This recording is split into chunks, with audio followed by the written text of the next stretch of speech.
Welcome to our monthly How to Build a $10 million Business. Super excited this month. I'm very excited because every week, literally, we have agents ask, do we have a good Tampa agent to refer business to? And most of our offices are in Port St. Lucie, Delray Beach, West Palm Beach. So I never had a great real estate agent in Tampa to refer business to. And luckily, Manny Nito came to me about a month ago and said, I have this awesome agent and she's in the Tampa area if you ever want to need like referrals or anything like that. And with that, I had the pleasure of meeting Chelsea Vecchio, who is a phenomenal real estate agent. You can tell just by Googling her and checking out all of her reviews from very happy customers. And so today we're lucky enough to have Chelsea with us. Thanks for joining us today, Chelsea. Yeah, thanks for having me. Appreciate it. So let's start by give us a little background on your business. Like, how long have you been in business? Why did you get into real estate? And where are you today with your business? Yeah. So I started in real estate almost 5 years ago, and I ended up getting into it because I was in the medical field. I had transferred jobs. After college, I had wound up in Michigan, and then we transferred jobs back down to the Tampa area, which is just a couple hours from where my husband and I are from. And it just wasn't as lucrative as what it was before, and mentally just I give credit to all the nurses, firefighters, paramedics out there because I was about done with it after 5 years. So, yeah, I got into the industry. My mother-in-law actually is a real estate agent in like the Fort Myers area. That's how I got acquainted with Manny and Mhm. intern with you as well. So I said, well, if she did a career change at 60 and she's killing it, I know I can too. So that's how I Awesome. got into it. And yeah, never just haven't looked back since and love it. Get to help people in a different way, but it's in a fun way. Just like in the medical field, you're helping people, but it's usually people that are sick or have, Mhm. the past experiences, the past things that aren't as great. So Mhm. it's definitely a happier experience, which I love about this field.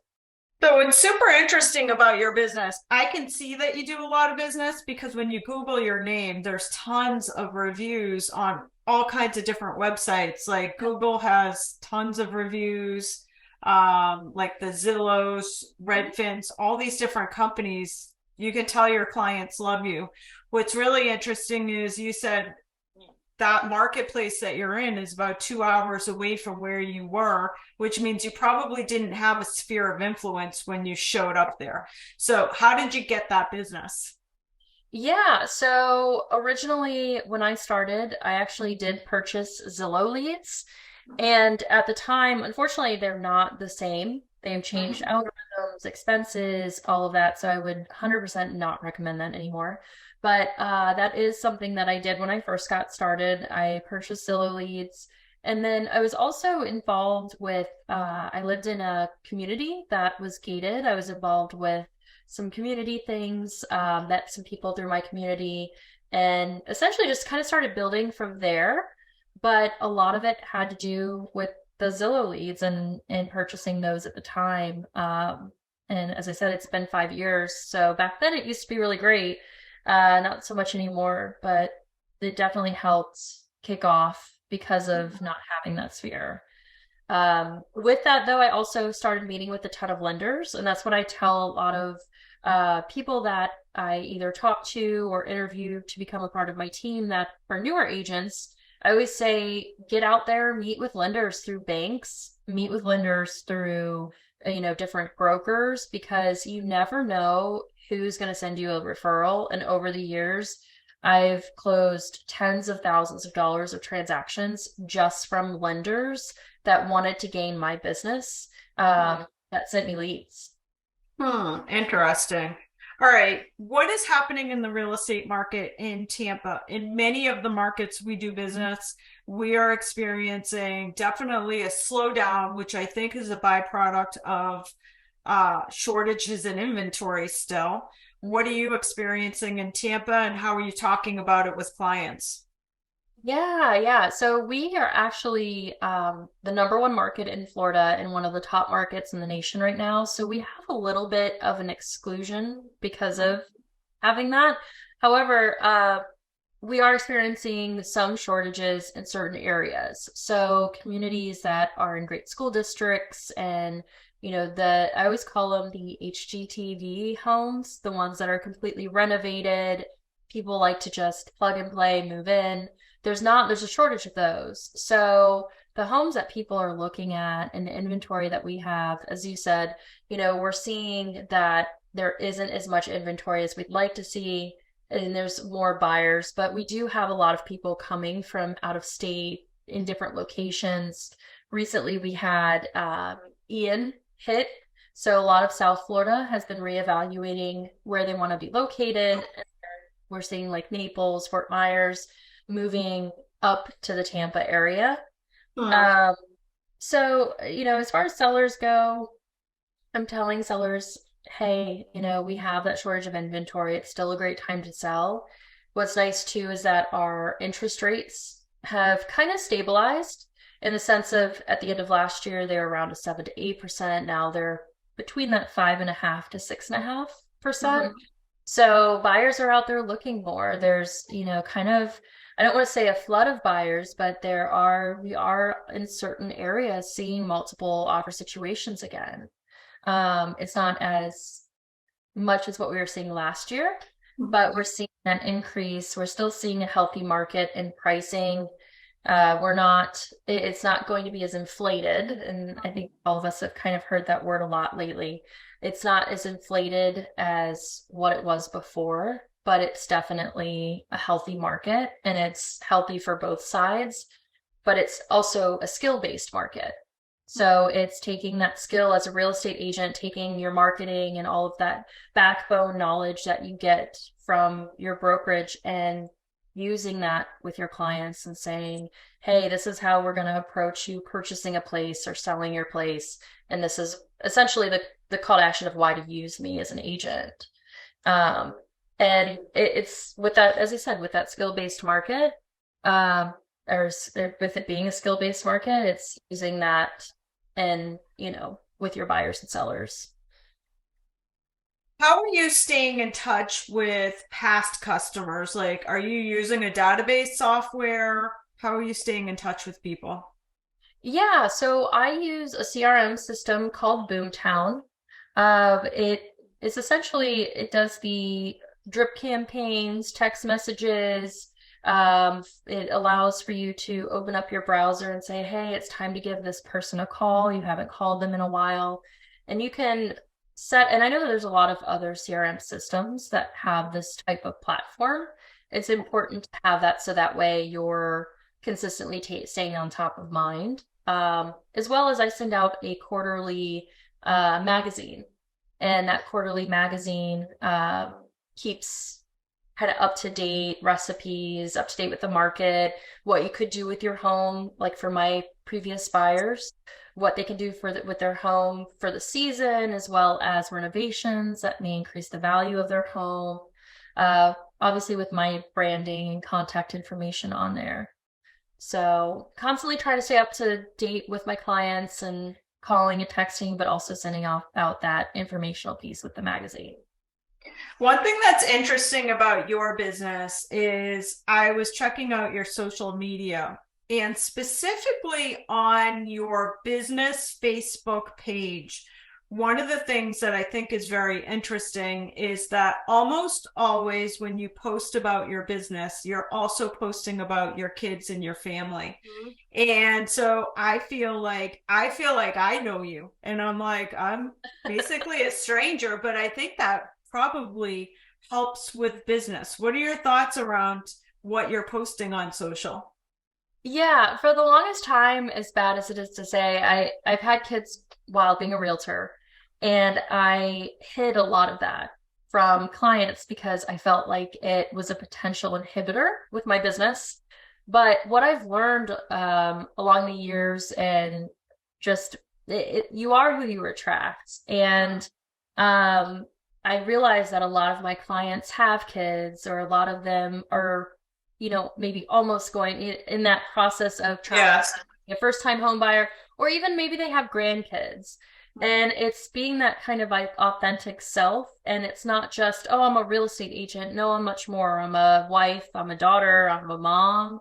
And it's messy. Sometimes, I'm on the phone and the expectation is you may hear a screaming kid. I'm not trying to run away from my kid and hide in a closet, while talking to my client, because that's who I am beyond a real estate agent. And I think that people connect with that. And again, you are who you attract, in the sense of I attract a lot of my business and people that have kids, as I said, grandkids. So I think that it's having that kind of niche. Are you a dog person? Are you a mom or a dad? Or are you, do you enjoy certain hobbies? And maybe people, when they can connect with you, they want to work with you because they feel that you're more authentic. And I think it's something that it's taken me quite a few years to understand, but it definitely helps. I've seen a lot of great responses and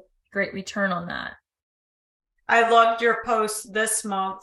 It said like I closed 4 transactions, $2 million of business, 4 new transactions, and 5 new teeth for the baby. So I'm like, that's awesome because I think it does make people feel more Yeah. connected to you. Yeah. I'm curious. I believe your husband is self-employed as well in a Yes. different line of work. That might freak some people out, like to have two self-employed people. I'm curious, like, how do you stay like calm, for example, when the market is a little bit off, or when you have like a big extreme weather event that can basically stop your business? Like, what goes through your head? Sure. So I think that my husband's line of business is impact windows. So our businesses kind of go hand in hand. There's Mhm. been a lot of times where we've been able to kind of have, the same client, because maybe my clients need windows or his clients need a realtor. And sometimes it works out that way and sometimes it doesn't. Mhm. But as far as, kind of keeping the balance, with Ian recently, back in September, it was interesting because it almost completely shut his business side of things down. Um, and then for me, it actually kind of increased, my business, because again, people looking for rentals from Naples and Fort Myers, and people looking to potentially relocate. And so I think it's just with anything with sales and being self-employed, it's always going to be a very up and down, but it's how you react and finding that niche for that particular time frame. So if, for instance, when Ian happened, a lot of us were kind of in this lull period for a couple weeks, but then it was okay, meeting with lenders. We have, loan programs out there with where people lost everything. They could get an FHA loan, and now they can actually, it was like zero down payment. As long as they lost their home, they could, get into a new home. And there was little programs, little things where we could start advertising to be proactive in that market and in that time frame. And I think there's always a way to, and same with the high interest rates. When we were faced against high interest rates, it's okay, how can we market and put a positive spin on this for buyers? And in that point in time, it was, hey, okay, let's say, this is comparatively speaking what you're going to be paying in rent versus what you're going to potentially be buying something for. And you can refinance. We know that the interest rates aren't going to stay here. You can refinance in a year, and this is what it's going to look like. Or a rate buy down program. That was really popular, the 2-to-1 buy down program for a while. So I think there's always a way to move around. It's just how are you going to do it? And, having those cohorts and having those partnerships with different lenders and maybe even different colleagues to kind of have a game plan. Do you ever get in a funk where the business like just gets the best of you? And if so, what do you do to get out of the funk? Of course. I think we all do. We all get in a funk as salespeople in general. I see it with my husband's business all the time. He has sales guys that go out on appointments and they're given the appointments, but they'll get in funks where they won't get, a full week of commission. They'll lose out on every appointment they go to. And it's a state of mind, right? Sometimes we're our own worst enemy. And it's for myself, I realize it. I may have a little pity party for a little bit, and then I pull my, big Mhm. girl britches on, and usually it involves drinking massive amount of coffee. And Mhm. I know I go back to the basics, and that's what I always tell my team members too. Go back to the basics, what works, and then from there start building it back up again because again, sales is fluctuating. It's Mhm. not going to always be on the up and up. So what are you going to do to change it? Because there's business out there. It's whether or not you're going to be the person to obtain that business, or is it going to be somebody else that's taking it potentially from you? Mhm. Speaking of like knowing where to spend your time, I think one of the challenges of our business is literally you could be doing classes 60 hours a week for 6 months. How do you determine like the best use of your time, like in taking, how do you decide like I'm going to go to this class, I'm not going to go to that class, or how do you know what's the best use of your time?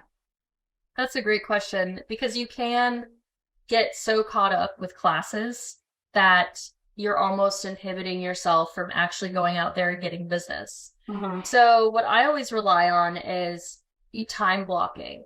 So, what am I, where am I gaining business? How am I gaining business? And then from there, how am I continuing my education? And a lot of times it comes down to where are my weaknesses? What is it? And it also comes down to that niche we were talking about and kind of are you trying to sell waterfront properties? Are you trying to sell city properties? Are you trying to gear towards first time home buyers? And then from there, how do you become strong in that aspect? And once you become strong in that aspect, again, like I said, what are your weaknesses? And then kind of picking and choosing classes from there. Because you can take classes on classes, and as you said, do 60 hours of classes a week for the rest of your life and learn all this stuff, but how are you going to be applying it and where are you going to be applying it? Mm-hmm. And I think that's the biggest thing is to figure out as an agent who you're trying to be, what your brand is, and then from there developing what classes are really going to be suitable for your particular situation. Otherwise, you'll be inundated with all of these classes and not know what direction to go or how to apply them. Yes. As far as lead programs right now, I know you said you did Zillow for a while. Yes. As far as getting leads, number one, I can see you do some Redfin, which Redfin has like a partner agent program for agents that aren't technically Redfin agents. And they're like a referral based Yes. platform. I think Boomtown also creates leads. Is that correct? So they do. It's through your website. So you purchase a website or domain name. I purchased mine through GoDaddy, and then the back end is the CRM Boomtown, where they do the Google SEO, and then Mhm. they advertise different listings, and they advertise based on essentially like people's cookies, where they know what they're searching for, and then they present it to them in the form of an ad. They click on it, they ask them a couple questions, get their information, and then from there, they're logged into the system. I can see what they're searching, how many times they viewed it, where they viewed it from, whether it was their desktop or their phone. So it's a very unique, technologically savvy program in that sense. And that's what I've been using over like the Zillow.com leads. And then Redfin, yeah, the partner agent program, it's great because it allows you get a text message and you can claim the lead, but you can also see where it's at. You get the address and you get, is it manufactured home? Is it single family home, a townhome, a condo? And you get to kind of pick and choose. However, with that being said, sometimes when you go to click on it, someone else grabbed it before you did. So it's a round robin Shark Tank type of deal where they'll give you a couple seconds basically to kind of claim it. I think that that's a great program. I've used it to sprinkle in deals here and there because I don't necessarily like paying out a referral if I don't have to. And then obviously paying through Boomtown. And I know I've had a lot of people have success with Realtor.com. I recently signed up with that just in one zip code to try it out. Mm-hmm. And so far, I've been on there for 3 weeks, 2 weeks, and I've received 3 leads and I have set one appointment from that. So it just depends on how much of a kind of go-getter you are because they're not Yes. going to fall in your lap. Talk about how you convert. Because first of all, there's many agents that don't have the ability to convert even Zillow leads. So you Yeah. must have some sort of process in place for converting those. I am very hungry in the sense of I think I've heard it referred to as the golden hour, where you need to be able to call somebody when you receive a lead within the first hour that they essentially get on your website or they request an appointment. Because there's so many times that if someone's going to be on one website, that they're on several others and they're going to get calls from other agents. The biggest thing in real estate is people only want 90% of agents, I'd like to say, want things to fall in their lap. They want it to be easy. And for the last couple of years, it kind of has been because it's been so hot that we didn't really have to go out and do much to obtain business. So now going back to that skill-based market, calling within the first hour, setting up a reminder, calling in a few hours later. Like right now it's 1:24. People may be at work, so they may not answer their phone. So calling again at 5 or 6 o'clock may be better for them. And they forgot you called during the day, or they didn't want to be bothered because, oh, it's just another realtor. From my experience, when you're constantly communicating and touching base with that person, then you're going to stand out amongst other realtors. And you're going to be the one that they want to work with because they see that, oh, this one, she's really paid attention to me.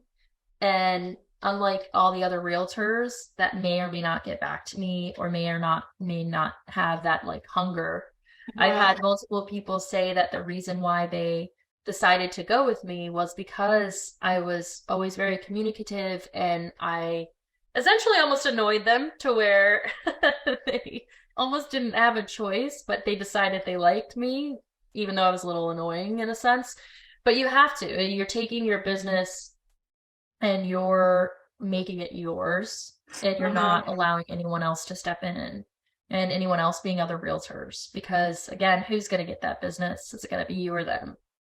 So a lead comes in today. You text them right away, call them right away, they don't respond. You Mhm. try again tonight, they don't respond. You do it again tomorrow, they don't respond.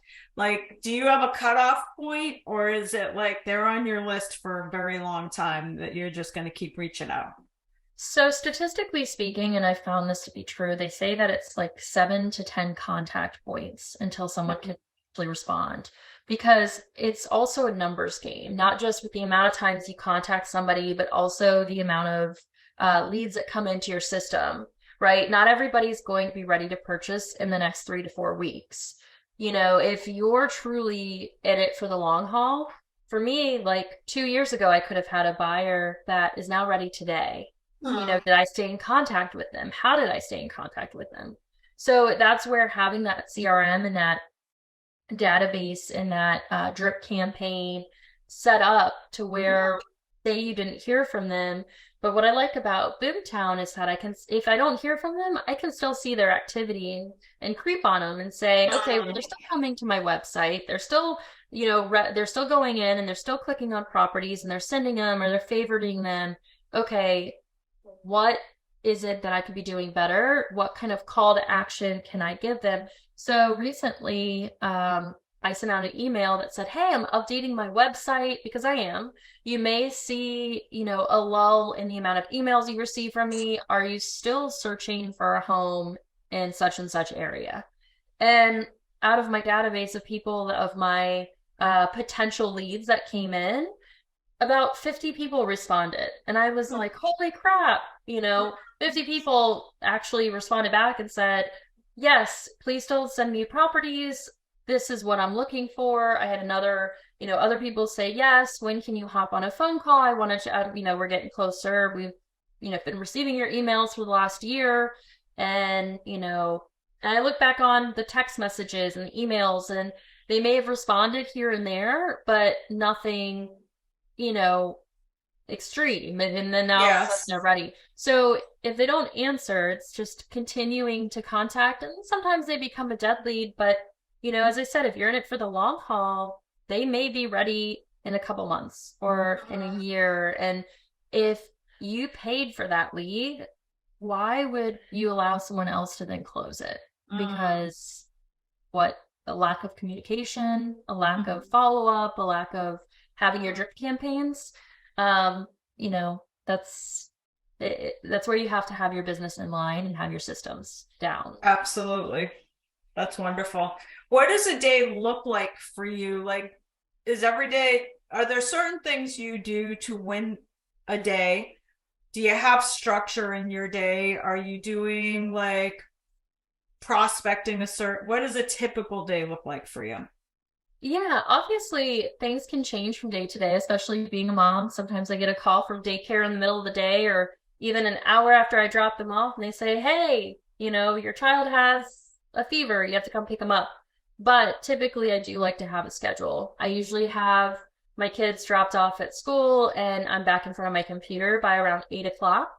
Um, and by then I can start the day. I usually from 8 to 8:30 because title companies, all that, no one's really open until after 9 o'clock. And that's when I also start making my phone calls, for prospecting. But from 8 to 8:30, I'm usually checking emails, making my list if I don't already have it from the night before of, okay, what do I need to do as far as follow up on contracts or buyers or sellers, and then from there, I have my prospecting that I do. I try to do it for a couple hours in the morning.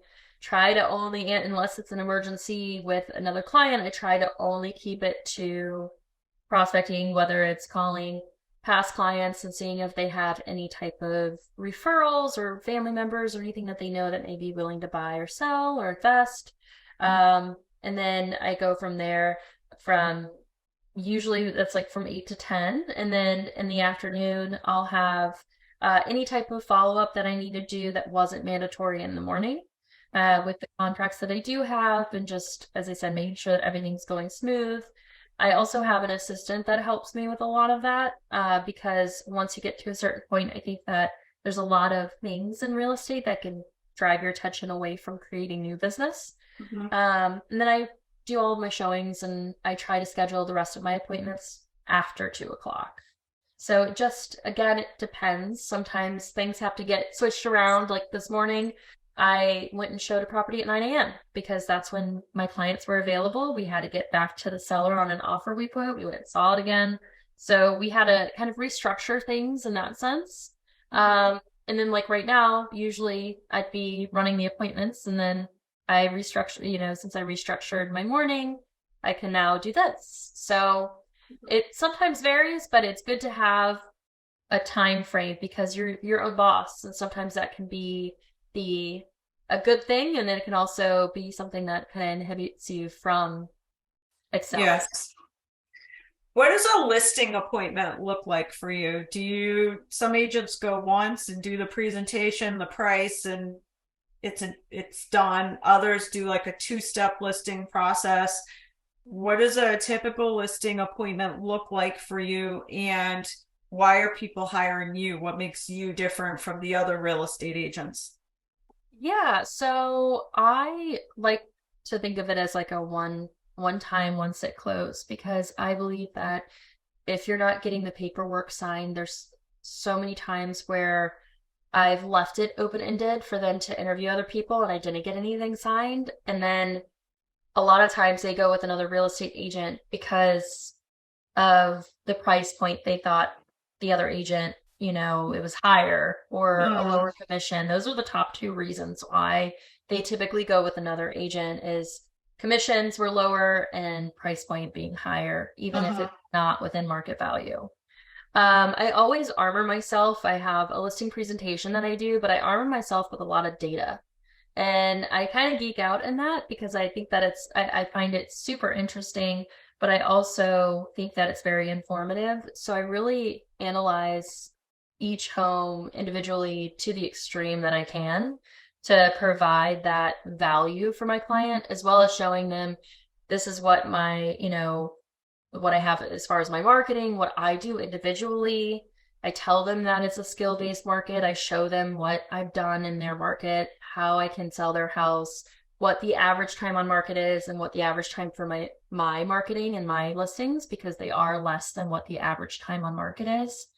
And then from there, I try to get any type of objections cleared out of the way. So, because as I said, I believe that having the seller sign while I'm there is going to be the best Mhm. opportunity for me to get that listing. I just had a listing presentation actually 2 days ago where they said, "Oh, well, we're not ready quite yet. In the next 3 weeks, we'll be ready." I said, "Okay, great. We won't sign the exclusive listing agreement right now because the way that my MLS works, you'd have to get exclusionary forms done, and it's a little muddy how they've made it." But I said, what we're going to do is sign a brokerage agreement that you agree that I'm going to be your listing agent. And then from there, we'll discuss and further evaluate where your home value is in the next 3 weeks, if it's changed, what it's changed to. And then from there, we'll get the listing agreement signed. And then they signed that brokerage agreement right away. They said, yeah, that's absolutely no problem. So I have that signed in my paperwork, and I know that in the next couple of weeks, I'll be listing that home. Wow. So yeah, that's kind of how I like the, there's so much more to it, but Mhm. the value is in my experience, the data I provide, my listing presentation, as well as I tell them I'm not, like some of these other brokerages, I'm not going to nickel and dime you for everything. I'm taking care, they don't have to know it, but, I don't charge a transaction fee. I tell them that I say, everything's involved in this particular percentage. So I really try to set myself above by Mhm. how I show them my extra marketing, and then also telling them too, I work as a stockbroker in a sense. I look at the market every single day, and if your home's not performing in which, what I think is right, we're going to have sit down and have a conversation as to what the buyer's response is, what, any open houses that we've done, what kind of response and what kind of volume or traffic we've gotten in there. And then each week we're going to sit down and evaluate your home and say, okay, this is where you excelled, and this is the recommendations on the buyers that have come through, or if no buyers have come through, why could that be? And we kind of take it from there. And that's how as I said in a nutshell, that's how I try to set myself apart, because I'm showing them I'm going to go that extra mile, and Mhm. you're going to see your value because you're giving me thousands of dollars out of the equity of your home. Mhm. Uh, this is the value I bring and why you need to choose me. So what happens in an instance where you give somebody the pricing on the property and they're way off, like super high above that? Do you still take the listing and work towards a price reduction, or do you just say go with somebody else? Yeah, so that's where it depends. A lot of times I try to get, before I discuss price, I ask the seller, I say, hey, we're in such a technologically savvy environment. Have you had a chance to look at what you think the value of your home is? Have you looked on Zillow? Have you looked on Redfin or any of these other sites? And from there is when I can gauge on how I'm going to approach the price point and what I'm thinking. So a lot of times, like 90% of the time, 95% of the time, they're going to say, oh, I thought it was going to be this amount. And then from there, I can base my conversation with them on, okay, well, market value, or you think that your house is worth 575. So here's what I'm thinking after looking at your beautiful home, seeing these, and I name certain attributes of their home. I think it's going to be closer to the 525 mark, and here's why. And then I go and I show them why. And then I say, okay, how do you feel about this price point? Well, it's a lot less, but we'll handle it. Or sometimes I get, oh, it's a lot less. is there any way we can try out 575? And it depends on what that value difference is, because sometimes I do a 10% rule. If it's about 10%, it depends on the property and the value of Yeah. it. But if it's like 5 to 10%, I sometimes can increase to a certain amount and feel comfortable with it. But what I always tell them is, I recommended 525. If I'm going to accept this listing for 575, I'd be happy to do that for you to see if we could test the market. But as a stockbroker, in a sense, each week we're going to sit down and evaluate, see what clients came through, the amount of showings, and knowing our market and knowing your neighborhood, I'm going to base I'm going to see how many buyers are going through other properties and what's happening on these other properties when they're going pending. If yours is staying stagnant, then we need to talk about the only other thing, because I know it's not going to be the marketing I provide, and you'll see that. I always show them too, like the videos, the pictures, everything that I do, so they can see that it's not just me going through taking a picture on my phone. Um, but through that, you're going to know that it's price point. And if it's price point, we need to agree right now that in 2 weeks from now, we're going to give it a chance. We're going to evaluate it each week. But 2 weeks from now, we're going to do a price reduction to what I originally said. Because that first 30 days in this market is so vital that we need to make sure that we're not basically, putting your house and it's going to be, death to the amount of money you're going to make, because the longer your house stays on the market, the less, statistically speaking, the less you're going to get. And we need to make sure we're staying within that threshold. So if we're going to agree to this price point, and usually they're pretty perceptive to that. Again, it's also about being the first sit close, because if someone else comes in here and says, oh yeah, 575 all day. I lost a listing 2 months, 2.5, 3 months ago now. And the gentleman was an investor. It's beautiful property, 5 acres. I said, hey, listen, I think 725 is the most that we could put this on the market for. I may be able to stretch it a little bit if this home and this home close, because at 725, it's mostly a loan. So we need to make sure we're staying, it's not just someone that's coming in to pay cash. So we need to stay within what appraised value is likely going to be. And he went with a realtor that priced it at 875 because that's what he thought it was worth. And that agent is known in our area. She's very predominant in our area. She's known for pricing homes higher. And it's been on the market for 90, 80, 90 some days, and it hasn't budged. Very unique property, great marketing. It's the price point. Price point is way too high for that particular home in that area. So I'm not, and that's the other thing. A lot of times, those people, when they want to grossly overprice a listing, they're going to pull it off the market, and they're going to think it's the real estate agent, and it's going to take them going through different people. And I don't want to be the first person on that type of listing, because I'm not going to spend thousands of dollars to then just lose it because they thought it was me and not the price. Yes. I'm glad you brought up like photography and video, because I'm still surprised, especially in Florida, that So witty.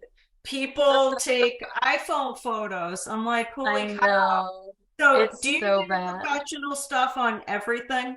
Everything. It doesn't matter if it's a $150,000 listing or $1 million listing. I do professional photos on everything. And I always joke with my clients and I say, I know what I'm good at. I'm good at selling homes. I'm not good at taking photos, and I'm not good at technology, but I hire the right people and I pay the right money to make sure that your home's being marketed appropriately and in its best light. So I have a potential listing coming up in the next couple weeks for that exact reason. The agent, he said, oh, since you're buying and selling through me, I will give you a discount on selling. I'll do it for 4.5%. So 2.25 to each side. And he went through and he took photos on his iPhone, and then he overpriced the house. And it's so important to have a backbone in this industry and tell people what the correct expectation is for their home, and then from there, gently guiding them into making that decision themselves to say, hey, you know what? The price point we are thinking of is a little too much. let's take the expert's opinion and let's try this, or let's try out that price point, see if it works, and then come down from there. So it really, it depends on the client and everything, but it's definitely knowing how to maneuver. Yes. As far as we talked a little bit about your listing presentation, do you have a buyer presentation, or when you have a buyer, you just start showing them real estate? So again, it just depends on the particular buyer. So some buyers, I don't necessarily have a presentation, but I have like, so for first time home buyers, for instance, I have a first time home buyer packet.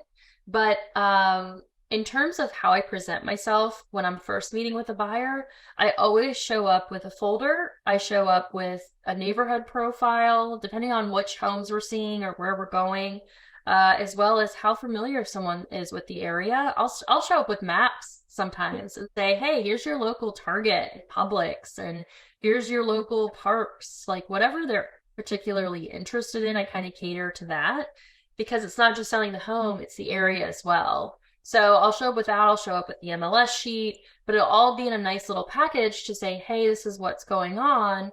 And then we'll also have further discussions depending on if they're financing versus cash, what, you know, the market is kind of looking like. Usually I don't go on an appointment though without a pre-approval if they are financing. It just depends again on the client. Okay. What is your take on open houses? Is it a good use of time? Absolutely. So open houses, now sometimes they can be hit or miss from the experience that I have had with them. Sometimes you can be at an open house, but usually when they're a miss, it's because the house was overpriced or not marketed appropriately. So people aren't drawn to the property. But open houses, I have met some of my higher end clients at open houses for my listings. Um, and as well as my partners or my team members. I call them partnerships as well. But yeah, I mean, I've closed millions of dollars in sales last year just from having clients from my open houses. I've also brought my a buyer to the seller because they came in at an open house without an agent. And sellers always like that because I do give a discount with that, and I tell them I do. So they like that, and they like the transparency of me working both sides. So, but yeah, I think open houses and sellers love them. Whether or not you actually sell their house during the open house, really it's getting your name out there, your brand, meeting the neighbors, because there's always nosy neighbors that come through, meeting potential buyers without agents. But sellers think that you're working even harder for them by doing that. And especially when you're taking your weekend to do it, I think it's not just about the leads you're going to get, but the image that you're setting. Because especially if that seller is purchasing in your same market. If they're purchasing in your same market, but just needed to upsize or downsize, they're going to only say nice things about you to potential other neighbors in the future. Like, who should I use as a seller's agent or a buyer's agent? They're going to recommend you because you went that extra mile. What does your open house spread look like? I bet you have stuff more than just a listing sheet. What's it look like? Oh my gosh. Yeah, so I have area information. I really like list reports, which is by partnering with Yes. other partners. I've had that where it shows where your local movie theater, parks. I like to deal with a lot of waterfront properties. And with that, by our area, waterfront properties, we're all like up and down US 19, which is north and south. We have all these cute little downtowns. So, especially if someone doesn't know about it, I get really excited. And I have that out for them too. Like, hey, here's some photos of some downtown areas in our area, with local rooftop bars and sports bars and, dog parks and parks for kids and all this stuff that they may not know about because they only came to the open house to see the neighborhood and the house. So again, it's almost like we're a tour guide sometimes in a sense. So it's showing them, obviously the school district, they'll know a lot of that because of Zillow, and Redfin and Trulia, but they won't know, what are the great places to eat? Are there good places? And my husband and I always used to joke when we used to look for a house, we're like, okay, well, is there a great pizza joint and a great liquor store nearby? And if there is, Mhm. that's it for us. And from there, we would, that was in our younger years. Now it's school district, but, people want to see what's outside of my community and what's even inside the community. What amenities are there? So I have a combination. It's usually about a 5-page packet that I hand them when they walk in. And then sometimes like I'll also provide, beverages and cookies or, certain spreads like that. But since COVID, I've noticed a lot of people don't really pick up that kind of stuff. So really it's just the information about the house, but also about the area and because you're living, I always call it, especially around here, what kind of Florida lifestyle are you looking to live? And does this meet those criteria? Because if it does, then, what would be the objection to purchasing this house? So it's definitely important to have all that. All right. We only have about 10 more minutes. So, anybody watching the live program, if you have a question for Chelsea, feel free to type it into the chat box and we will get that answered. But I have a couple more questions for you. Um, Regarding technology, you talked about Boomtown, you talked about list reports. Is there any other technology that you really rely on for your business? So I have, as far as technology, I have someone that, even though I have Boomtown as my backend CRM, I have someone that actually does my website. Um, that company's Luxury Presence, and they do like the next evolution up from Boomtown. It's not just like a WordPress, um, you know, infrastructure, I guess, for your website. So it kind of takes it to the next level with video, blog post, and integrating like all of your Google business and your Zillow profiles, everything into that. Um, and then as far as the other technology, YouTube. I've been getting into YouTube a little bit more.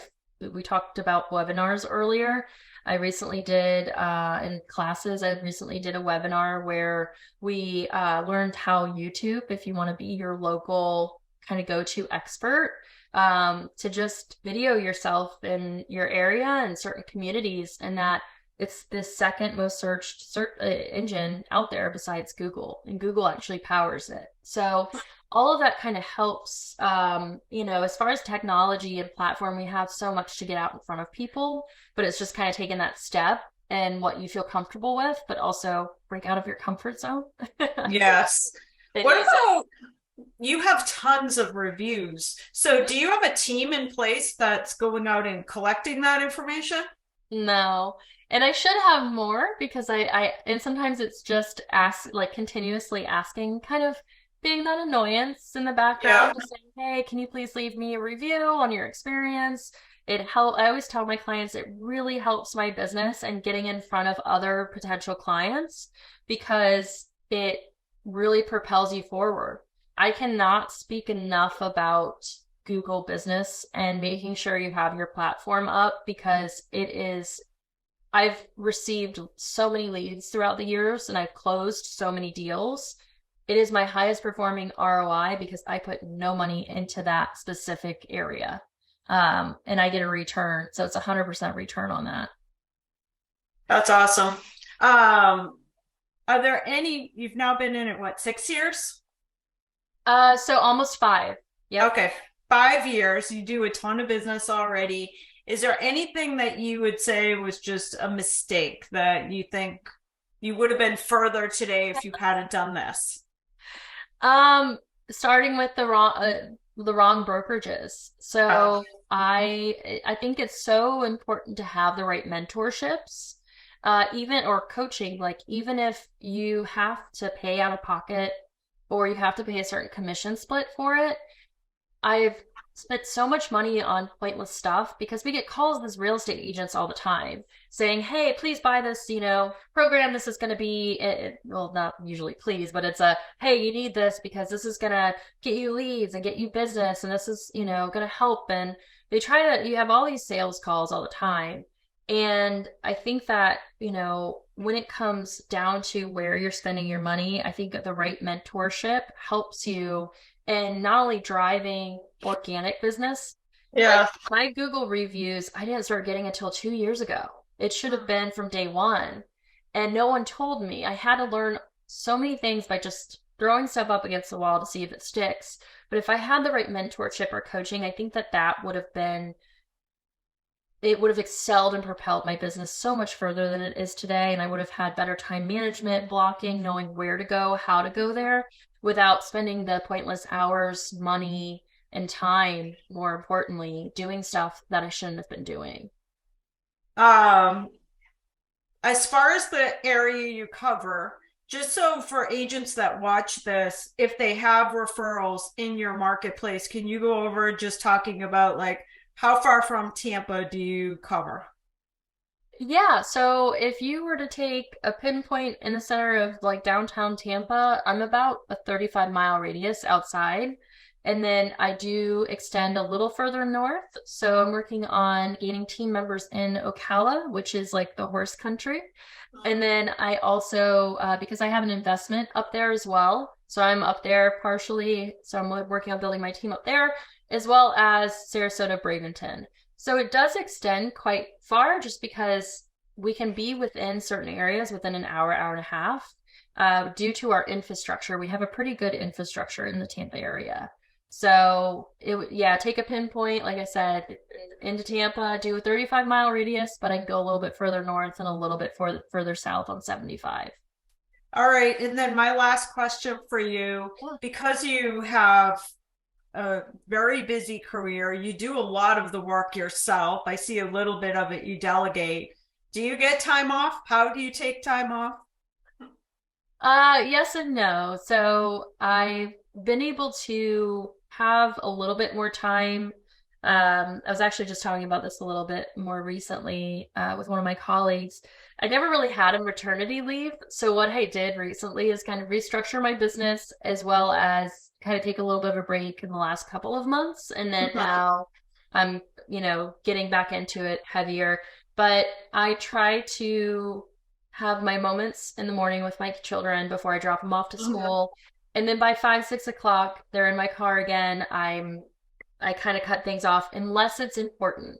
If a new lead comes in, again, that golden hour, if I'm dealing with contracts that are about to fall through, otherwise, most people most people know that I am a mom. I disclose that now, where before I almost tried to hide it because I thought it was going to be a downfall, but it wasn't. So I they know that I have kids, and unless it can wait until the next day, or it can't wait, then I'll take a call or take a text. And I'm doing some things here and there, but it's so important, just like you're going to wake up every day and have a set schedule, to have a set in time because it's for your own mental health as well to have that time with your family or have that time with your significant other or your dog or your cat or even just to go to the gym or whatever it is because you need that time away as well. Awesome. Chelsea, thank you so much. You shared so much awesome content with our people today. So, any Yeah, last thanks for parting having me. advice for agents? Um, just have your schedule set and make sure you have, like I said, the right mentorship if you need someone to kind of help you um jumpstart maybe you're in a funk. But other than that, I mean, just good luck. It's hard Thank out you. there, but you can be successful. Absolutely. Thank you so much, Chelsea, and Yep, thank you thank to you. everyone for joining us. Yep, Until next month, thank you for joining us for How to Build a $10 Million Business. Thanks, everyone. Have a great thank day. you. Have a good one.